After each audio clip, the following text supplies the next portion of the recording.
बिस्मिल्लाहिर्रहमानिर्रहीम। अस्सलाम वालेकुम जी। अच्छा जी, हमने पहले पढ़ी थी न्यूरल ट्यूब डिफेक्ट्स। हमने न्यूरोलॉजी शुरू की थी, जिसमें हमने पढ़ा था जनाब न्यूरोलेशन। देन हमने इसी एम्ब्रियोलॉजी से रिलेटेड जो हमारे पास एनॉमलीज आती हैं वो हमने डिस्कस करना शुरू की थी, जिसमें सबसे पहले न्यूरल ट्यूब डिफेक्ट्स पढ़ा था। अब हम पढ़ेंगे ब्रेन मैलफॉर्मेशंस। ब्रेन मैलफॉर्मेशन में सबसे पहले है हॉलोप्रोजेंसेफली। ठीक है, हमने पढ़ा था फीटल लाइफ में 3rd to 4th वीक में हमारे पास जब न्यूरल ट्यूब बनती है तो न्यूरल ट्यूब का जो अपर पोर्शन है 4th वीक में ऑलमोस्ट 25 to 27 डेज के राउंड हमारे पास ये जो अपर पोर्शन है ये फर्दर डिवाइड होता है 3 पोर्शंस में।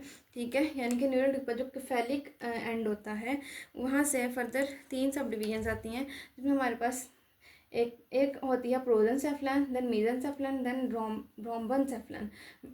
फोर ब्रेन का, मिड ब्रेन का, हाइंड ब्रेन का पोर्शन बनता है। ठीक है, अब ये जो फोर ब्रेन का पोर्शन है ना प्रोजेंसेफ्लन, इसने फर्दर डिवाइड होकर ना हमारे पास बनाना था टेलेंसेफ्लन और डायेंसेफ्लन। ये मैंने ना रेड और ग्रीन से शो किया हुआ है। ठीक है, तो अब इसको सादा अल्फाज में समझाऊँ तो फोर ब्रेन ने डिवाइड होना था सेरेब्रल हेमिस्फीयर्स में और थैलेमस और हाइपोथैलेमस के एरिया में। ठीक है, ये जो सेंटर वाला एरिया था, और यहाँ पे बेसल गैंग्लिया वगैरह में इसने इस तरह से डिवाइड होना था। ये होता कब है? 3rd to 4th वीक में। अब यहाँ पे जो इसकी डिवीजन हो रही है, ये जो दो हेमिस्फेयर्स अलग से बनने हैं और जो ये हमारे पास बनना है थैलेमस हाइपोथैलेमस के एरिया बनना है, इनमें किस किस तरह की प्रॉब्लम्स आती हैं, तो हमारे पास होलोप्रोजेंसेफली प्रेजेंट करता है। सबसे पहले तो ये होलोप्रोजेंसेफली हमने कहा किसे है कि जो ये जो सेरेब्रल हेमिस्फेयर्स है ना, या फिर जो हेमिस्फेयर्स और जो हमारे पास थैलेमस वाला एरिया, इनके टेलेंसेफ्लन और डायेंसेफ्लन, इनकी आपस की डिवीजन या फिर हेमिस्फेयर की अलग अलग डिवीजन, इस डिवीजन में प्रॉब्लम जो है ना, उन प्रॉब्लम्स को हम कहते हैं होलोप्रोजेंसेफली। अब उसमें ना ये डिफरेंट प्रॉब्लम्स आ जाती हैं। फर्स्ट एड पे नहीं लिखी हुई, मैं चाह रही थी आप लोगों को थोड़ा सा डिटेल में समझा दूँ ताकि थोड़ी आसानी हो जाए, अगर इस तरह का कोई एमसीक्यू या इस तरह से आ जाए तो आपको पता हो। अच्छा, इसमें ना सबसे पहले आ जाता है ए लोबार होलोप्रोजेंसेफली। ए लोबार में क्या होता है कि जनाब ये जो हमने पढ़ा था ना कि हमारे पास यहाँ से प्रोजेंसेफ्लन ने टीलन और डायेंसेफ्लन में डिवाइड होना होता है, ये दोनों डिवाइड नहीं होते आपस में। ठीक है, तो ये कैसी एक ट्यूब बनती है इस तरह की, मतलब कि ये ऐसे जो डिवीजन होनी थी ना, जो ऐसे करके सेरेब्रल हेमिस्फीयर्स बनने थे, यहाँ पे नीचे थैलेमस बनना था, वो नहीं बनता। थैलेमस ना इस तरह से इसके साथ अटैच रहता है, लेकिन ना अलग से बना नहीं होता थैलेमस वाला एरिया।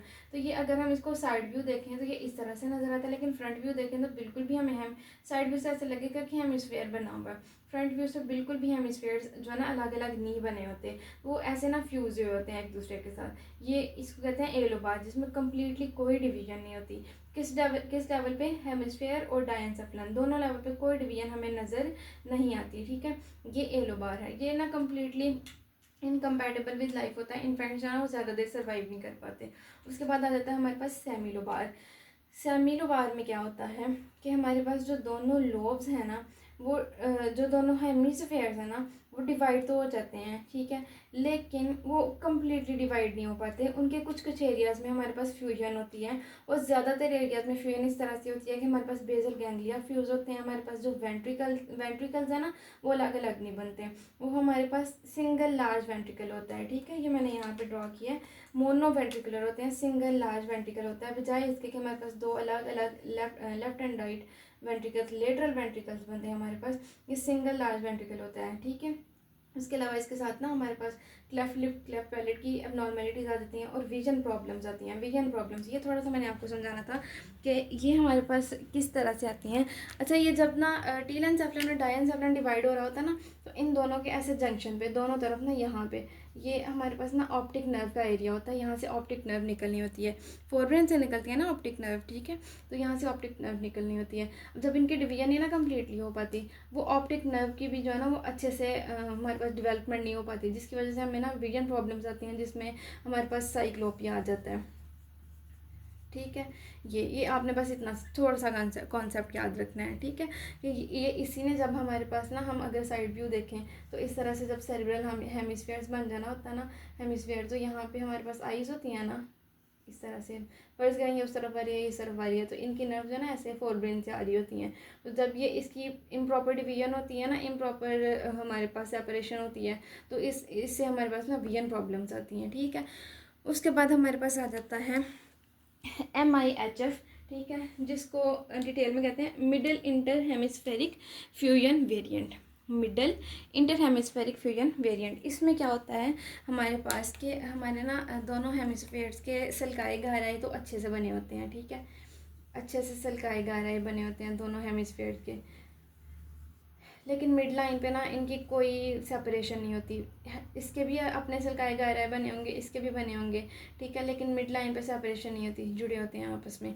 ये middle inter hemispheric fusion variant है, ठीक है। इससे ज़्यादा इसका कुछ याद नहीं रखना। फिर हमारे पास लोबार आ जाता है, जिसमें दोनों हेमिस्फेयर जो है ना उनके सल्काए गहराई बहुत अच्छे क्लियरली बने होंगे, ठीक है, वेंट्रिकल्स भी अलग अलग बने होंगे, लेकिन कहीं कहीं किसी किसी लेवल पे हमारे पास क्या होगा, थोड़ी थोड़ी फ्यूजन हुई होगी, ठीक है। इसमें क्या होता है, थोड़ी थोड़ी कंप्लीटली डिवाइडेड होते हैं, लेकिन कहीं कहीं पे पैची फ्यूजन होती है, हमारे पास पैची एरियाज़ में फ्यूजन आ जाती है ब्रेन हेमिस्फीयर्स की, ठीक है। अब ये जो हमारे पास सेमी लोबार और लोबार वाले हैं ना, ठीक है, ये हमारे पास इन्फेंट्स जो हैं ये सर्वाइव तो कर जाते हैं, लेकिन इनका सर्वाइवल रेट बहुत कम होता है। और ये होलोप्रोजेंसेफली, ठीक है, इसका हमारे पास लिंक है टाउ सिंड्रोम के साथ, ठीक है, क्रोमोसोमल एबनॉर्मेलिटी ट्राइसोमी 13 के साथ इसका लिंक है, ठीक है। उसके अलावा फीटल अल्कोहल सिंड्रोम के साथ भी इसका लिंक है, फीटल अल्कोहल सिंड्रोम के साथ, ठीक है। अच्छा जी, ये था हमारे पास। उसके बाद हमारे पास आ जाता है जनाब, यहीं पे हम पढ़ लेते हैं, हमने होलोप्रोजेंसेफली पढ़ा, हम यहीं पे पढ़ेंगे लिसेनसेफली, ठीक है।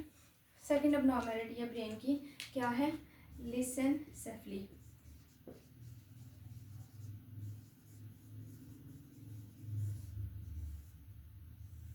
अच्छा जी, इसमें क्या होता है कि जो न्यूरोनल सेल्स है ना, न्यूरोनल सेल्स की माइग्रेशन की एबनॉर्मेलिटी आ जाती है। न्यूरोनल सेल्स की जो माइग्रेशन है ना वो एबनॉर्मल होती है, ठीक है। एज ए रिजल्ट ब्रेन के जो सल्काए गहराए हैं वो कम्प्लीटली नहीं बन पाते हमारे पास। सल्काए गहराए उस तरह से अच्छे नहीं बनते, कभी कभी तो बनते ही नहीं है, ठीक है, सल्काए गहराए नहीं बन पाते। अब इसकी भी ना 3 छोटी छोटी सी टाइप्स हैं जो हमें जल्दी से देख लेनी है। एक आ जाती है हमारे पास ए गाइरिया, ए गाइरिया, ठीक है, जिसमें कम्प्लीटली सल्काए गहराए नहीं होते, ना सल्काए होंगे ना गहराए होंगे, हमारे पास क्या होगा, स्मूथ ब्रेन होगा, ठीक है, स्मूथ ब्रेन होगा, ठीक है। उसके बाद आ जाता है हमारे पास पैची गाइरिया और पैकी गाइरिया, आप कुछ भी कह लें, ठीक है। इसमें क्या होता है हमारे पास जो है ना वो बड़े बड़े से मोटे मोटे से जो है ना वो फ्यू ब्रॉड सल्काए गहराए होते हैं। इसमें क्या होते हैं, ब्रॉड सल्काए गहराए, ब्रॉड गहराए होते हैं, और उनके जो सल्काए हैं वो शैलो होते हैं, ठीक है, शैलो सल्काए होते हैं। ब्रॉड गहराए होंगे मोटे मोटे से बड़े बड़े से, और उनके ना शैलो सल्काए होंगे, ठीक है। उसके अलावा हमारे पास एक और लास्ट आ जाती है पोलीगायरिया, ठीक है, जिसमें मल्टीपल पोलीगायरिया, इसमें क्या होता है, मल्टीपल गायराए होते हैं, मल्टीपल स्मॉल माइक्रो गायराए होते हैं, ठीक है, स्मॉल और माइक्रो गायराए होते हैं। और इसमें भी क्या होता है हमारे पास, शैलो सल्काए होते हैं, ठीक है जी। ये था हमारे पास लिसेनसेफली के बारे में। क्या होता है लिसेनसेफली में, कि हमारे पास स्मूथ ब्रेन, इसको आम अल्फाज में कहते हैं स्मूथ ब्रेन, ठीक है।